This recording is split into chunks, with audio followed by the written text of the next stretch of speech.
Hi there and welcome to Influence, a show hosted by the College of Agriculture and Life Sciences, all about the College of Ag and Life Sciences. I'm so excited today to have a couple of our students, our undergraduate students, who've recently traveled abroad. First, I'd like to introduce Miss Ivana Mendez. Hello. Ivana, welcome to the show. Thank you. Tell us a little bit about yourself, where you're from, kind of your academic history thus far. So I was born in Venezuela. I've moved around a lot. Somehow I ended here at Mississippi State University.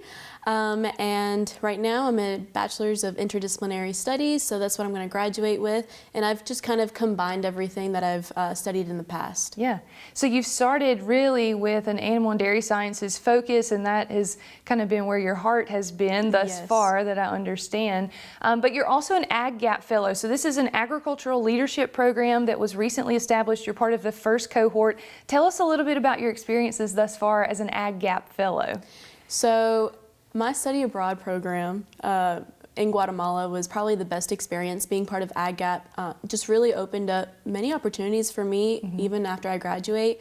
I was so excited to just work with rabbits and also have like mentorship from you and Dr. Burnett. And I've loved being part of Ag Gap. Awesome. So tell us a little bit about maybe what your most meaningful experience was in Guatemala. There's probably a lot you could reflect on, but let's just talk about one experience that truly is a standout for you. So one day we visited Señor Martin, Mr. Martin, and he makes rugs and blankets for a living. And it was just amazing just being immersed in his culture and just being immersed in the Guatemalan culture overall. And just seeing how much hard work goes into creating these products and just like the livestock behind it and how he gets those products and makes such beautiful things by hand.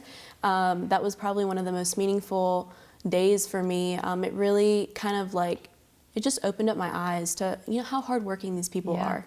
I know you came here as originally as a pre-vet student, and that was really where your heart is, but maybe after some of your experiences you might be questioning that a little bit. Let's talk about that. So I did a research project on tarpon, completely unrelated, but then I also was part of Ag Gap, so I just kind of strayed from the idea of being a pre-vet student or a vet student. I feel like my calling is to be more of like on the field, working with people and just educating the public. And Guatemala was a perfect example of that. Just being able to translate and just communicate, with the communities that don't have as much as we do here in the States, and also working with animals. So I feel like it was a perfect example of everything that I want to be, and especially after I graduate, what I want to work in. Yeah.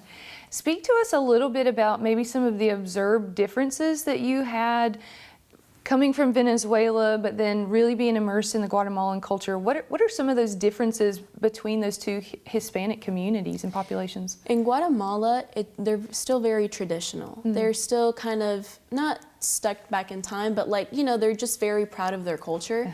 For me, when I lived in Venezuela, it was very more modernized. So it was cool to see just like the differences of, the languages as well, and their what they dress in.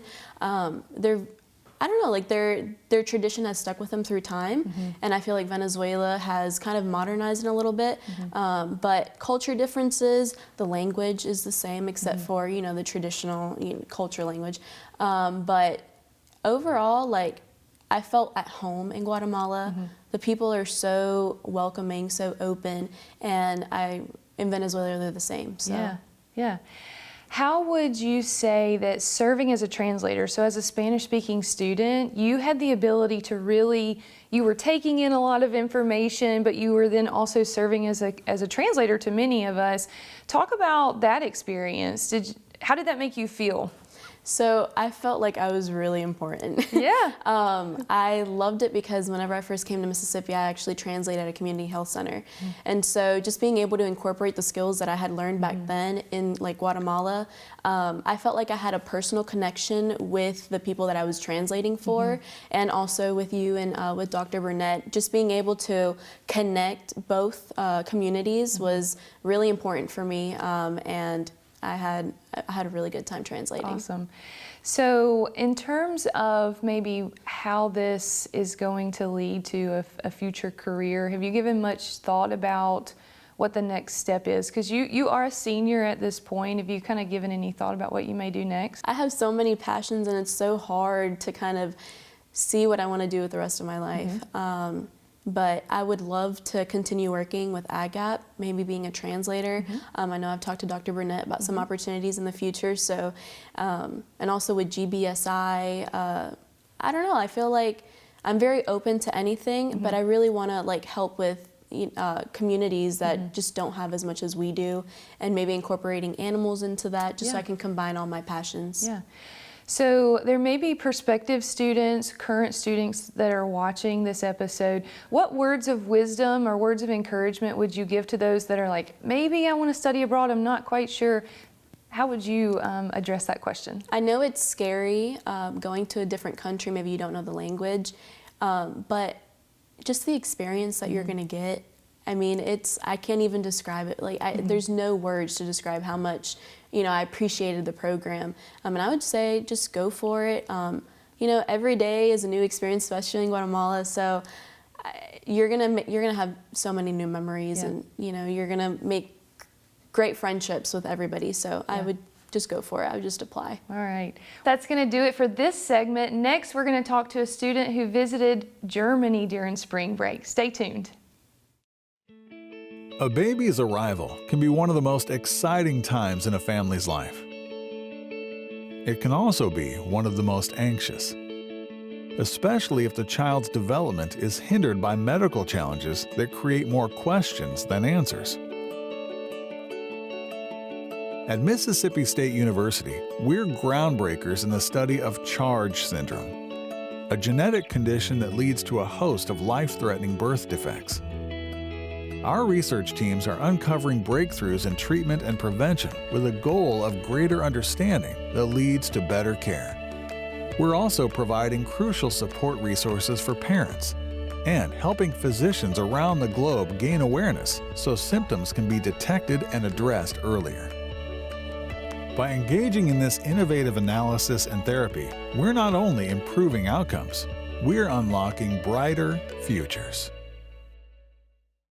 Hey there, and welcome back to Influence. On this segment of the episode, we're going to visit with Sadie Ogletree. She's a fashion design and merchandising student. So Sadie, why don't you introduce yourself? Tell us a little bit about where you're from. Tell us a little bit about your major. Yeah, sure.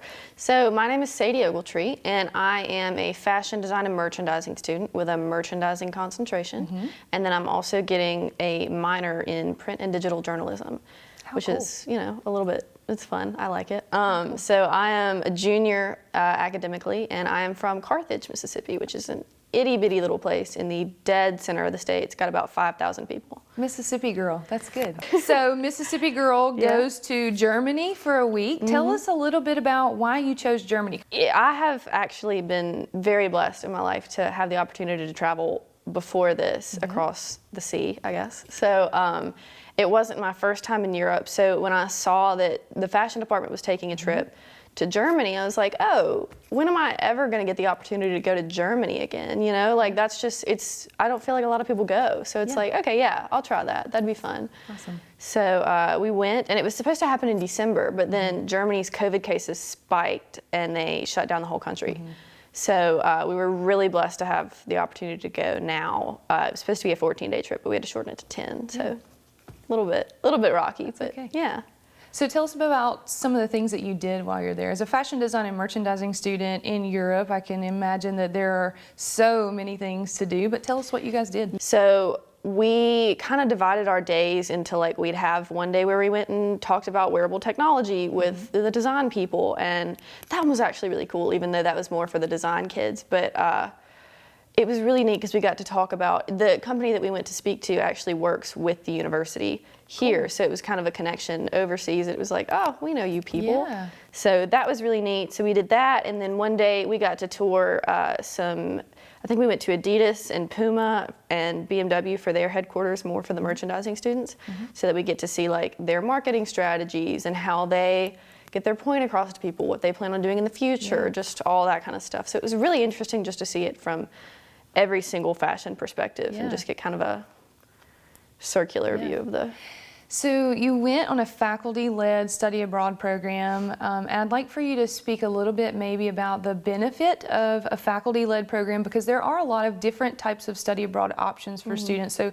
tell us how you felt like the faculty-led study abroad program with Dr. Friedman and Dr. Kobia really may have helped shape some of your experiences in this student environment. Right.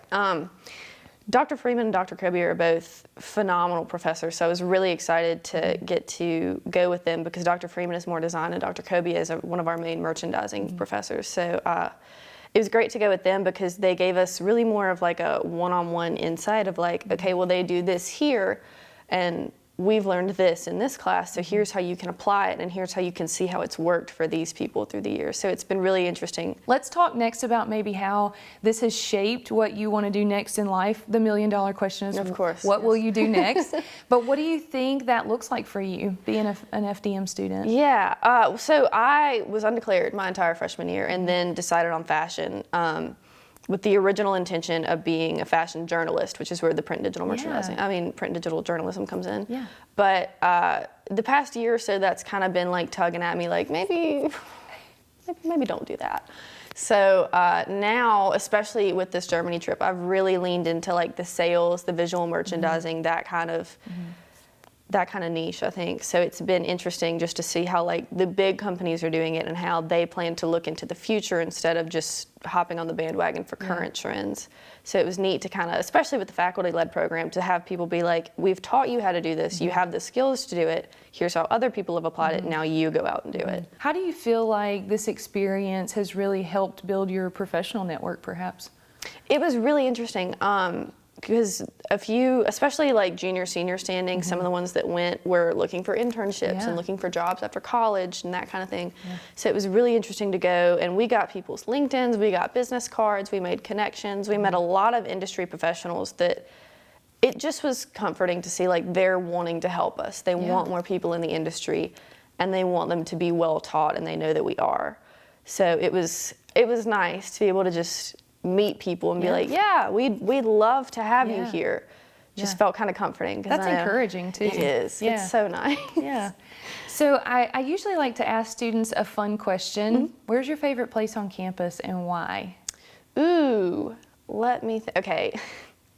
Shameless plug for my on-campus organization. I'm a member of Music Maker Productions. Oh, yeah. So we have an office in the SA office, and it is one of my favorite places on campus because it's on the 3rd floor of the Union and it overlooks the drill field, and it's right in there with all the other SA organizations. So I get to hear of all the stuff going on in there, and I can look out and see the drill field, and it's so beautiful, which I also love the drill field. I had to pick like a central place.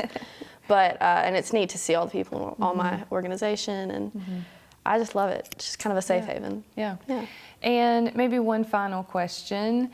We always talk about the Bulldog family. How do you feel like, how would you describe maybe your experience as a student in the Bulldog family? Absolutely. So I think before I came to State, I would have described the Bulldog family as like a tradition because my dad went here, my sister went here, and now I'm here. So you can kind of, it was neat to kind of come and see like, man, my dad walked these hallways when he was here, like, oh, this is the building my sister went to when she was getting her elementary education degree, and like all this kind of stuff. But now that I've been here a few years and kind of established my own, I don't want to say legacy, but like my own place on this campus, it's been neat to see like not just how my family's been in the Bulldog family, but how I specifically fit into as a piece of that puzzle.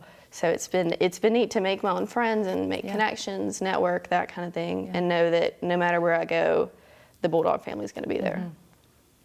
Well, thanks for taking a little time to spend with us this morning. It's interesting to learn about kind of what you're learning in the classroom and to see you as a student be able to apply that in a different country through a study abroad experience. So I appreciate your time. That's going to do it today for this episode of Influence. We'll see you next time.